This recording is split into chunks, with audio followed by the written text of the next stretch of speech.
di hari ini ditelepon sama Kemendagri dan secara undang-undang sudah otomatis bahwa ketika ada kekosongan maka wakil untuk menjalankan roda pemerintahan, karena persoalan adalah pelayanan ke masyarakat.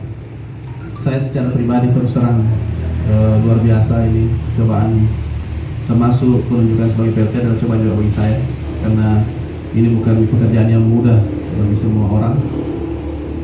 Makanya saya ucapkan innalillah, amanah dari Allah, dan salah satu jalan untuk menguji kemudian termasuk saya di dalam untuk proses hukum yang terjadi pada beliau, dan tentu saya atas nama pemerintah sebagai pribadi dan juga masyarakat Sulawesi Selatan tentu sangat-sangat terpukul dan mendoakan untuk kepada beliau, Bapak Gubernur, Bapak Prof, agar diberikan kekuatan, ketabahan, dan juga kepada seluruh keluarga juga saya doakan bahwa ini memang ujian yang sangat berat. Segala sesuatu bisa menimpa kita semuanya.